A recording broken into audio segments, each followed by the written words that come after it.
सभी पत्रकार बंधुओं को मेरा नमस्कार। आज जिस मुद्दे को लेकर ये महत्वपूर्ण प्रेस वार्ता बुलाई गई है वो उत्तर प्रदेश के लिहाज से बहुत ही महत्वपूर्ण मुद्दा है।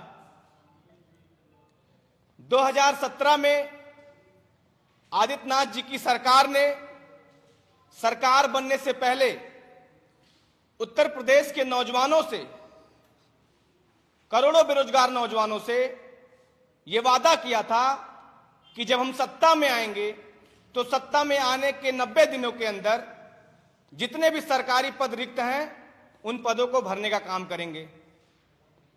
लेकिन यह हास्यास्पद तब हो जाता है कि जब सत्ता में आने के बाद आदित्यनाथ जी का एक बयान आता है उत्तर प्रदेश के नौजवानों को लेकर, और आदित्यनाथ जी अपने बयान में कहते हैं कि उत्तर प्रदेश में तो नौकरियां बहुत हैं लेकिन उत्तर प्रदेश का नौजवान उस नौकरी के लायक नहीं है। उत्तर प्रदेश के नौजवानों को नालायक समझने वाले आदित्यनाथ जी उनकी सरकार की नालायकी का, उनकी सरकार के निकम्मेपन का पर्दाफाश करने के लिए आज ये प्रेस वार्ता हो रही है। मैं आपसे बताना चाहता हूं कि अभी 25 तारीख को एक आरटीआई के जरिए जब सरकार ने ये दावा किया कि 4 सालों में 4.25 लाख नौकरियां हमने दी, तो उत्तर प्रदेश में जो कार्मिक विभाग है, जब उससे आरटीआई के जरिए खुलासा कराया गया कि सरकार ने अभी तक कितने पदों में कितनी नियुक्तियां की हैं, तो कार्मिक विभाग ये कहता है कि हमारे पास तो कोई आंकड़ा ही नहीं है कि 4.25 लाख नौकरियां दी हैं कि 4.25 नौकरियां दी आदित्यनाथ सरकार ने। तो इसका मतलब कि कहीं ना कहीं सरकार तो झूठ बोल रही थी। लेकिन एक नए आरटीआई से जब सितंबर 2020 को आदित्यनाथ जी के कार्यालय से उत्तर प्रदेश के नौजवानों को गुमराह करते हुए एक ट्वीट कराया जाता है और उस ट्वीट में जिक्र होता है कि उत्तर प्रदेश अधीनस्थ सेवा चयन आयोग में 2017 से 2020 तक 16,708 पदों पर नियुक्तियां की जा चुकी हैं। यह सितंबर 2020 का ट्वीट है आदित्यनाथ जी का। अब इसकी सच्चाई क्या है? आखिरकार क्यों कार्मिक विभाग ये कह रहा है कि भाई हमारे पास तो डाटा ही नहीं है? यानी सितंबर से आदित्यनाथ जी लगातार उत्तर प्रदेश के नौजवानों से झूठ बोल रहे हैं। और कल एक आरटीआई आती है, इस आरटीआई में जवाब आता है कि जिन 16,708 पदों की बात आदित्यनाथ जी कर रहे हैं, 13 पदों के जो भर्तियां निकली थी, दरअसल उन 13 पदों की अभी तक सारी की सारी भर्तियां लंबित पड़ी हैं। ये आरटीआई का जवाब है। और एक एक पदों की विवरण इसमें दिया गया है कि किसी में एसआईटी की जांच चल रही है, किसी में अभी विज्ञापन नहीं निकला है, किसी में परीक्षा परिणाम नहीं आया है। इस तरीके से लगभग 13 भर्तियां जो 2017 से 2020 तक निकली आदित्यनाथ जी की सरकार में उत्तर प्रदेश अधीनस्थ सेवा चयन आयोग द्वारा, वो सारी की सारी भर्तियां लंबित पड़ी हैं, ये आरटीआई कह रहा है।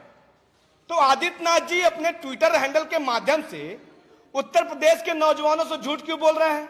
और सबसे बड़ी बात है कि इस आरटीआई उस भर्ती का आप देखिए तो 13 जो आदित्यनाथ जी कह रहे हैं कि हमने 16,708 पदों पर नियुक्तियां की हैं, दरअसल कुल पद निकाले गए 12,387।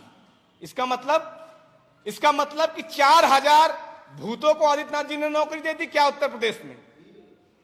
ये मजाक चल रहा है उत्तर प्रदेश में।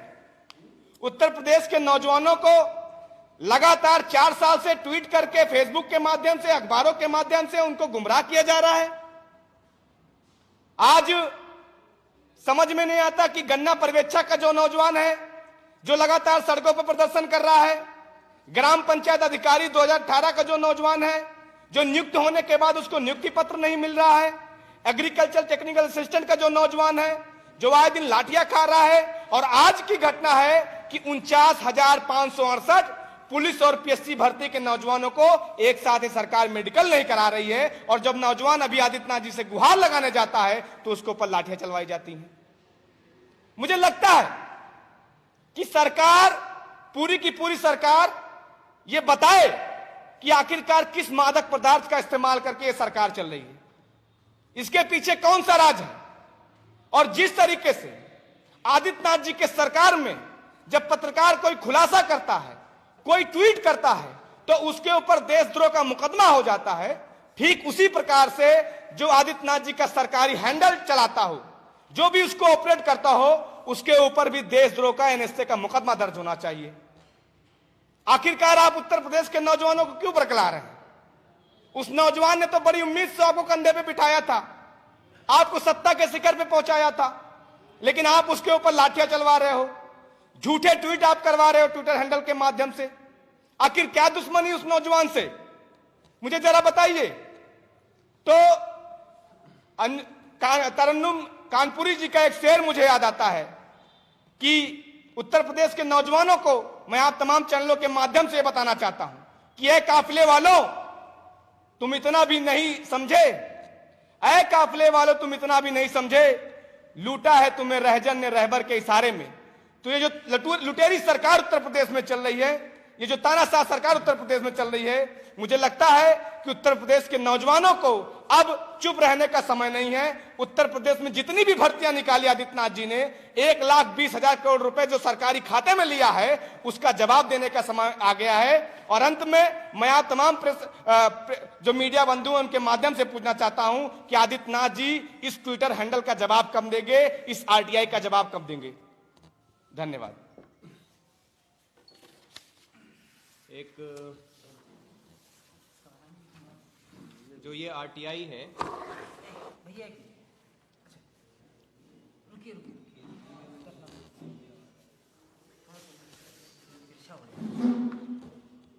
भैया आईडी और बीच में रखिए।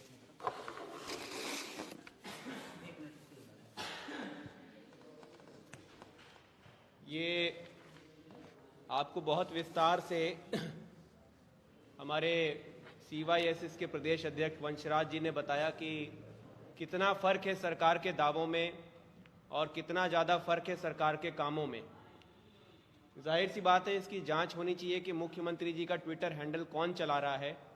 और जिस तरह से फर्जी ट्वीट करने पर, भ्रामक ट्वीट करने पर सरकार ट्वीट करने वालों के खिलाफ मुकदमे कायम करा देती है, उनको जेल भेज देती है, तो इस व्यक्ति के खिलाफ भी वही कार्रवाई होनी चाहिए कि इसने नौकरियों का जो फर्जी आंकड़ा मुख्यमंत्री जी के ट्विटर के माध्यम से दिया, और असल में जो आरटीआई है वो ये कहती है कि 694 पद शारीरिक परीक्षण संपन्न हो गया है, लेकिन परिणाम प्रतीक्षित हैं। 1953 पद एसआईटी की जांच में हैं। इस प्रदेश में एसआईटी की जांचों का क्या होता है आप सबको पता है।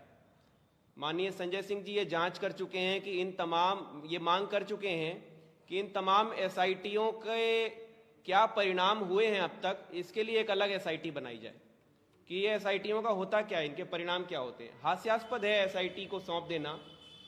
1477 पद जो हैं विज्ञापन प्रकाशन के बाद में परीक्षा प्रतीक्षित है, नहीं हुए हैं।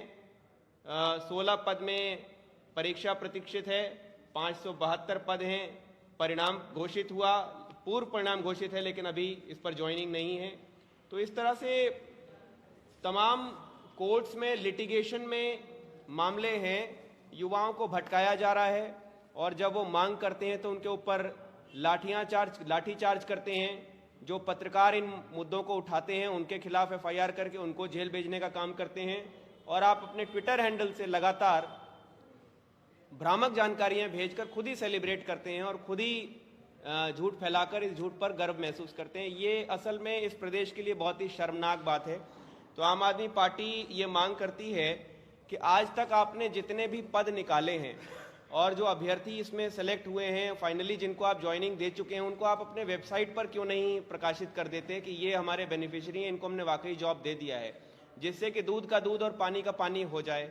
अगर योगी आदित्यनाथ जी सच्चे हैं तो डेटा जरूर वेबसाइट पर, मुझे उम्मीद है कि आ जाएगा ये 2-3 दिन के अंदर ही, या ये डेटा कंप्यूटर के अंदर होगा तो 1 घंटे के अंदर भी वो डाल सकते हैं। अगर वो झूठ बोल रहे हैं या उनका ट्विटर हैंडल पर गलती से हो गया है तो ट्विटर हैंडल पर ही वो सार्वजनिक रूप से वो अगेन उसी पर ट्वीट कर सकते हैं और कह सकते हैं कि हमसे भूल हो गई और ये जॉब अभी नहीं दे पाए हैं, ये जॉब अभी देनी है। जैसे कि 15 लाख रुपए आने थे, पब्लिक इंतजार कर रही है, सरकार ने मना नहीं किया है कि 15 लाख नहीं देंगे, वो कह रही इंतजार करते रहो, हमें चुनाव पे चुनाव जिताते रहो, 15 लाख आएंगे। तो इसी तरह से इस ट्विटर हैंडल पर ये खुलासा, ये स्पष्टीकरण आना चाहिए कि जॉब दी जाएंगी या नहीं दी जाएंगी, अभी तक दी गई हैं तो किन को दी गई हैं। हमारी बस इतनी मांग है और आगे से प्रदेश के युवाओं को धोखा देना बंद करें। आज माननीय प्रधानमंत्री जी ने सदन के अंदर अपने भाषण में ये कहा है कि जब पूरे विश्व पटल की तरफ देखते हैं तो भारत के युवा मन को देखते हैं, तो ऐसा लगता है कि आज भारत सच में ऐसे अवसरों की भूमि है। अवसरों की भूमि नहीं है, भारत अब झूठे वादों की भूमि बन गया है, भारत अब दिखावे की भूमि बन गया है, भारत अब झूठे ट्वीट की भूमि बन गया है और भारत अब फर्जी भाषणों की भूमि बन गया है।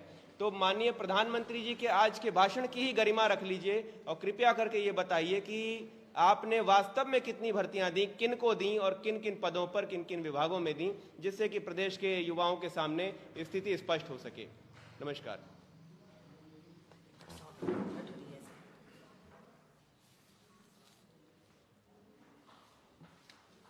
ये ट्वीट किया।